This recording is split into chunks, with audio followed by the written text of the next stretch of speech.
Sejam bem-vindos ao Comunidade na TV, tudo bem? Eu sou Flávia Cohen. Esse é o programa da Comunidade Carioca, produzido pela Fierj, que aborda assuntos relacionados a Israel, a cultura, a tradição, a culinária e a história judaica. Vamos assistir agora as reportagens do programa de hoje. É um fator muito importante que também não é considerado na mídia. Com quem que Israel está lidando? Defending Israel against Hamas is very, very different than revenge. Oi, gente, hoje eu tô aqui para indicar para vocês o livro chamado Filho do Hamas. Ose shalom bimroma, uyase shalom aleinu, ve'al kol Israel, ve'imru, amém.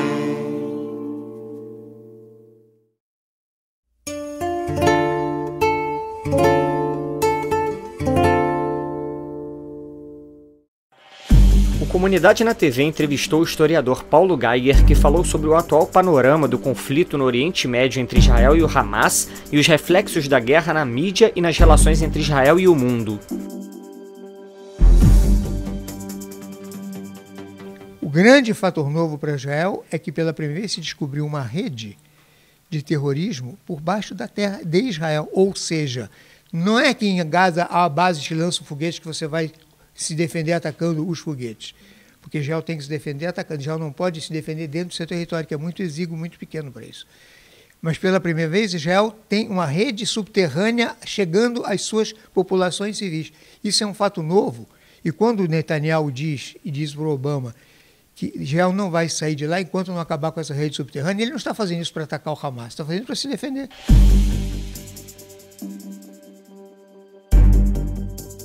Hoje é difícil explicar à opinião pública mundial, à mídia mundial, por que morreram tantas crianças em Gaza. Existe uma explicação. Israel não foi lá matar crianças. Elas morreram.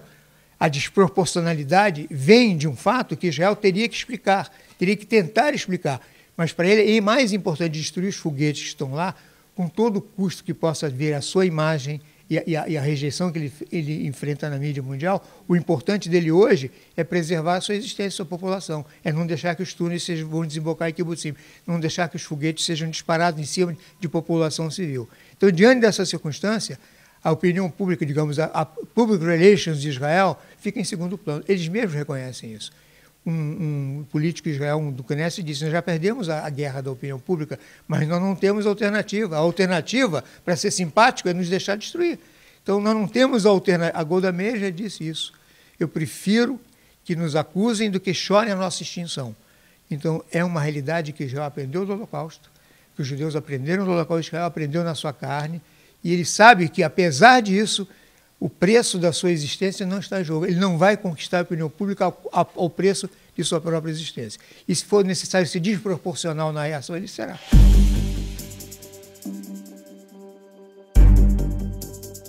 A mídia não fala sobre a Síria, não fala, ninguém se escandaliza mais com a Síria, nem com a África, nem com o Quênia, nem com a Ruanda, ninguém se escandaliza com nada. Os escândalos são todos voltados para Israel. Ela está realmente transformando a questão humanitária em Gaza na causa. E essa questão humanitária é uma consequência indesejável, trágica, que ninguém quer, é uma consequência de uma outra causa. Israel é um país que tem condições de se defender. Então, ele é tido como aquele que pode se dar o luxo de uma atitude mais paciente, de uma proporcionalidade, uma palavra absolutamente ridícula. Porque como é que você pode ser proporcional para se defender de foguetes que se atiram, quando eles colocam a população civil defendendo os foguetes? São temas, são slogans, são palavras de ordem que não têm nenhuma realidade no terreno. Então, numa situação como essa, isso é exatamente o que acontece. A mídia apresenta essa situação como se fosse o problema, e esse, na realidade, é uma consequência do problema. Se uma organização como essa tem como objetivo declarado a extinção de Israel, o que é a paz com ela? Só pode existir a paz a partir de uma situação: eles abrirem mão desse objetivo final, coisas que não fizeram até hoje. Então, é um fator muito importante que também não é considerado na mídia. Com quem que Israel está lidando?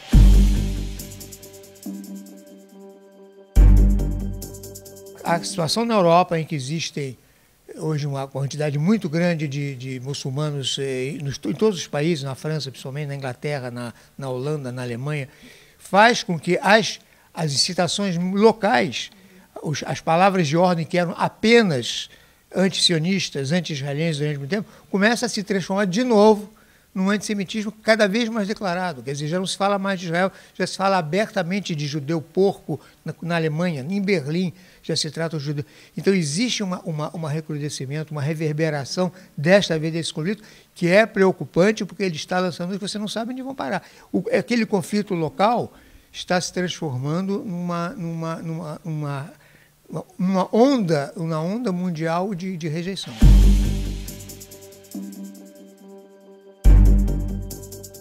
A esquerda brasileira é anti-americana, e ao ser anti-americana, automaticamente são anti-Israel, porque Israel é um aliado dos Estados Unidos. Eu me considerei sempre na minha vida uma pessoa de centro-esquerda, toda a vida. Eu acho um absurdo que a esquerda veja em Israel um inimigo maior do que vê em qualquer desses países árabes que são a direita da direita no sentido mais tradicional possível. O que o Irã tem a ver de progressista? O Irã, um país onde a Sharia domina, que explora, que oprime as suas mulheres, que oprime a sua população, que não tem liberdade de expressão. É isso que a esquerda vê como progressismo? Eu realmente acho que a esquerda está absolutamente equivocada nos seus valores. Ser anti-Israel não é sinal de ideologia esquerdista forte e coerente e consequente.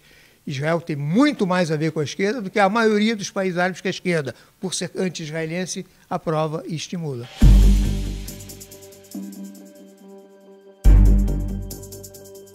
A atitude do governo brasileiro realmente foi unilateral, na minha opinião. Ele teve uma atitude somente encarando um dos lados, quando evidentemente aqui existe, no mínimo, uma divisão de responsabilidade. Eu acho que o que Israel está fazendo é se defender, mas isso já é a minha visão disso. Eu não quero obrigar o Itamaraty a ter a mesma visão do que eu. Pelo menos um equilíbrio na visão. A reação do porta-voz israelense não é uma reação muito diplomática. Ele acha que não fez todos os cursos da diplomacia. Um diplomata aprende a dizer as mesmas coisas de outra maneira. Ele não aprendeu, ou não soube, ou não quis. Eu não aprovo isso. Mas o que ele disse, como brasileiro, nada a ver com esse conflito, eu concordo. Eu concordo. Ele não atacou o Brasil. Ele disse que o Brasil é um gigante em economia, um gigante cultural, por isso ele se espanta que a diplomacia brasileira seja tão anã. Eu não sei se a palavra é anã, mas eu concordo que a diplomacia brasileira realmente não atende aos interesses do Brasil como um todo, como povo brasileiro. Aos meus, não. A diplomacia brasileira é contaminada pela ideologia.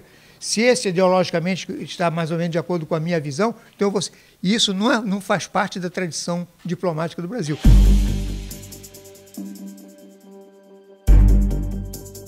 Dentro desse conflito, só existe uma solução possível, porque esse conflito só tem 4 saídas possíveis. Ou a vitória total dos árabes e a extinção de Israel e matar os judeus, eu não advogo essa solução. Ou a vitória total de Israel, dos extremistas de Israel, que acabar com os árabes, fazer um Estado de Israel só, expulsar eles, porque se não expulsarem de lá, eles vão ser maioria um dia. Então, uma solução totalmente israelense, eu não advogo essa solução para o bem do futuro do povo de judeu, a ética judaica, a visão judaica de futuro.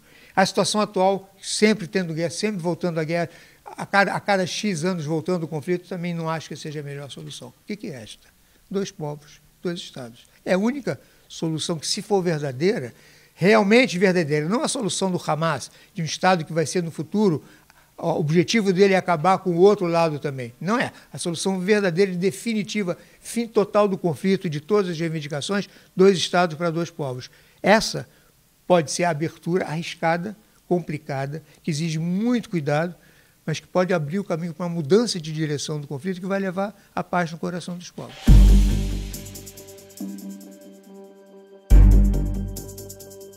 As crianças palestinas, não sei se em todas as escolas, mas em muitas escolas aprendem a odiar os judeus, as crianças estão sendo usadas como defesa, como escudos humanos para atividades terroristas. É uma situação muito complicada.